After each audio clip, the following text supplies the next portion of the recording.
আজি সৌফিৰীয়া 83 বছৰীয়া জন্মদিন হৈ গৈছে।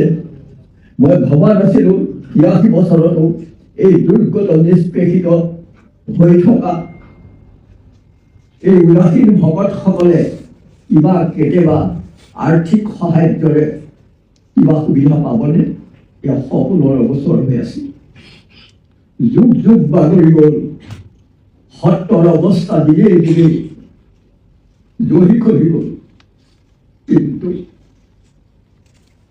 নিউটনৰ সন্মুখত আপেলটো পৰাৰ লগে লগে যিদৰে আমাৰ মধ্যাকৰ্ষণ শক্তিৰ সৃষ্টি হ'ল, সেইদৰে হিমন্ত বিশ্ব শৰ্মাদেৱৰ যেতিয়া সত্ৰসমূহ দৰ্শনত আহি সত্ৰ আয়োগ গঠন হ'ল, সত্ৰৰ হাজাৰ হাজাৰ বিঘা মাটিৰ পৰা অচিনাকি মানুহ খেদি পঠিয়ালে আৰু সত্ৰই পুনৰ ঠন ধৰাত সাৰ পানী যোগালে।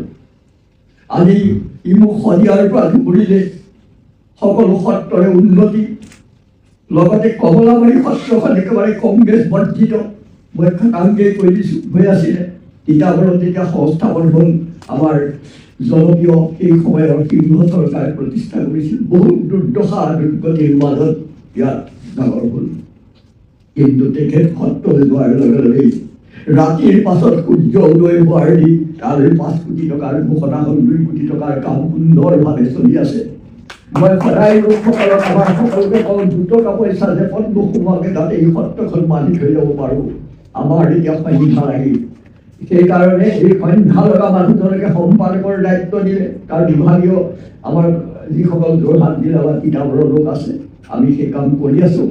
আমি তেখেতৰ দৃষ্টি আকৰ্ষণ কৰিছোঁ। তেখেতে নিশ্চয় নিজৰ কাম চাবলৈ এবাৰ যাব।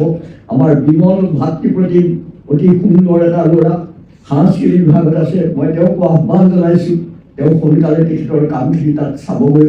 কেনেকৈ আমাৰ বিভাগীয় তিতাবৰীয়া আমাৰ অফিচাৰসকলে কাম কৰিছে, যথেষ্ট এটা পৰিয়ালৰ দৰে কাম কৰিছে তেখেতৰ নেতৃত্বাধীন কৰ্মচাৰীসকলে। আমি সকলোৰে হৈ তেখেতক, এই উদাস সত্ৰৰ ভকতসকলৰ হৈ তেখেতৰ পৰিয়ালবৰ্গক, তেখেতৰ বিধানসভাৰ পৰিয়ালবৰ্গক আমি সকলোকে আমাৰ আন্তৰিক শ্ৰদ্ধাৰ কৃতজ্ঞ জনাইছোঁ যে আমি এটা নতুন সূৰ্যৰ পোহৰ পাইছোঁ। ধন্যবাদ।